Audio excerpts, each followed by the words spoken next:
Farmer's Delight is a popular mod for Minecraft, which expands on the farming and cooking system. It's available for newer versions of the game for users on both Forge and Fabric. In this video, I'm going to showcase the basics of the mod and how you can get started with it. I've also installed Simply Houses and other biomes you'll go in this video, just for some minor improvements. One of the first items you'll want to craft is a knife. These can be crafted from flint, iron, gold, diamond, and netherite. Knives can be used as a weapon, but they deal less damage compared to swords. However, they do have a higher attack speed. But they have some more useful uses. When killing a creature, you're guaranteed to receive their secondary drop at least once. So this might be feathers from chickens or leather from cows.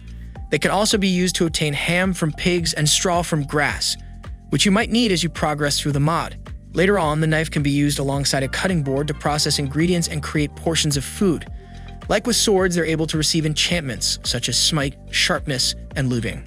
There's also a new backstabbing enchantment provided by the mod, which amplifies damage when striking targets from behind. As previously mentioned, knives can also be used to obtain straw from grassy plants.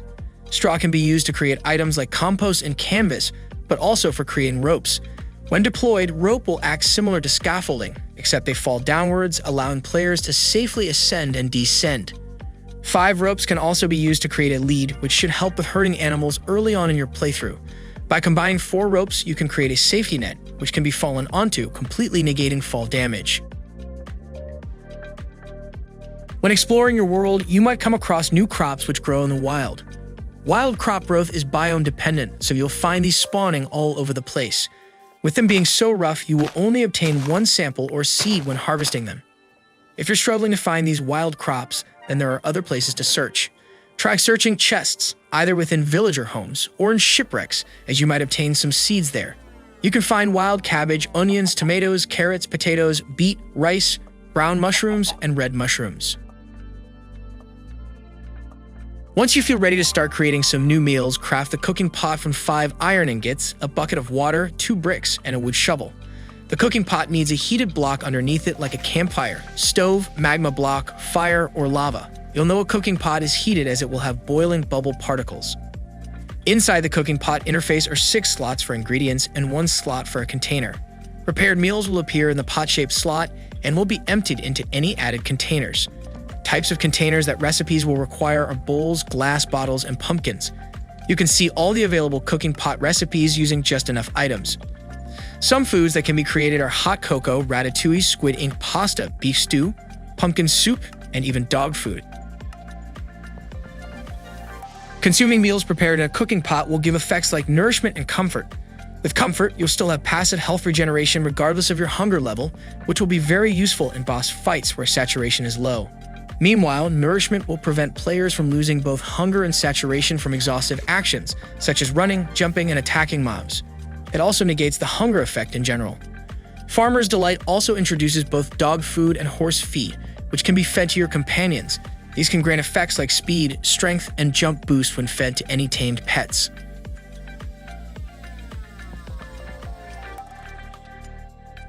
The skillet can be crafted from 4 iron ingots and a brick. Firstly, it can be used as a weapon, with having an attack damage value of 8.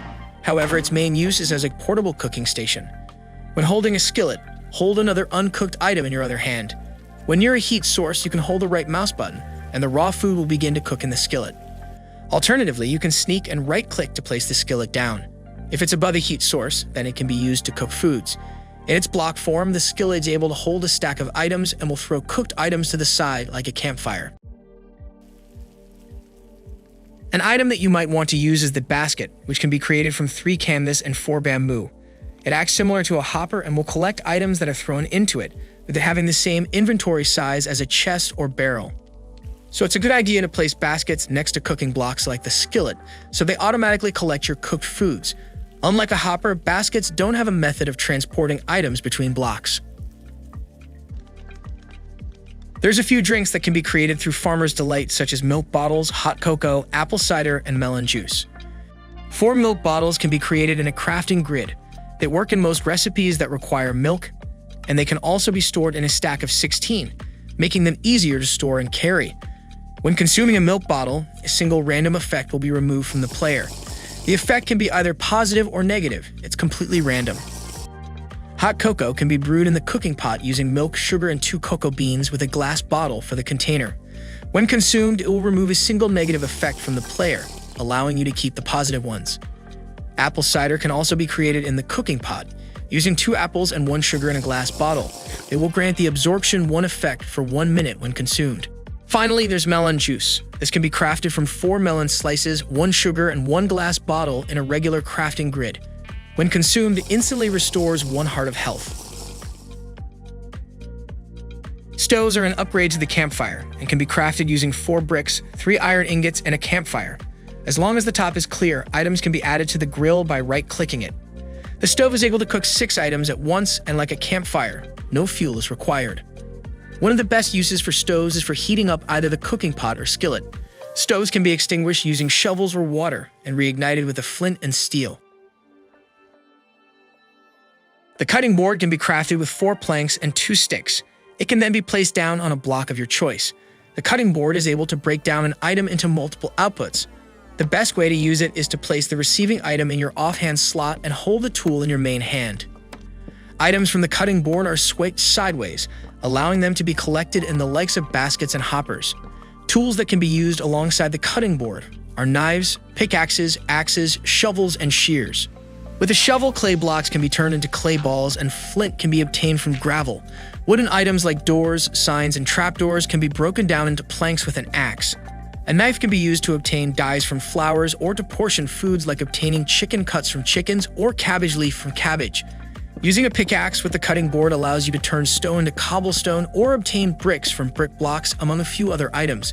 Or shears can be used to retrieve the leather from leather items. This is another situation where you'll want to use just enough items to see every possible recipe, as the cutting board has around 100 different uses.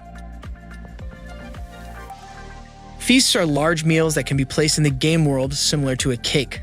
Like cakes, they also provide multiple servings to players.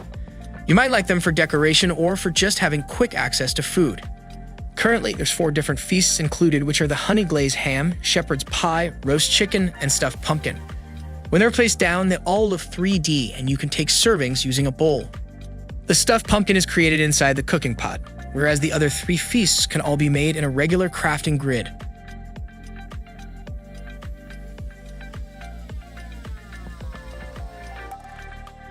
Organic compost is a new block and has 2 different ways of being crafted, or you can occasionally find them in villages, as farmers will be experimenting with them.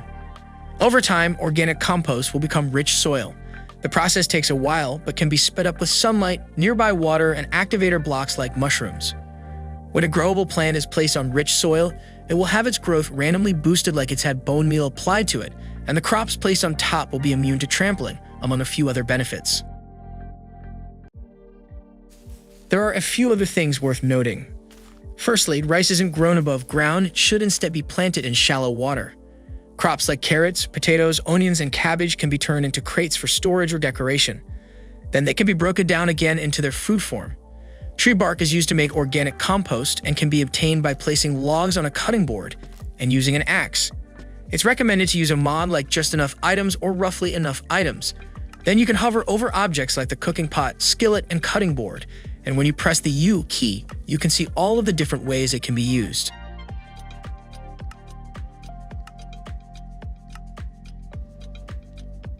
There's lots of add-ons available for Farmer's Delight, which can expand functionality with new foods and blocks. I'm not going to mention them in this video, but you can easily find them on CurseForge. Some will add nether-themed foods or provide compatibility with other mods like Alex's Mobs or Abnormals. That covers the basics of Farmer's Delight and how to use it. I might cover some add-ons in the future, and if you enjoyed this showcase, check out some of my other videos, and consider subscribing as there will be more coming in the future.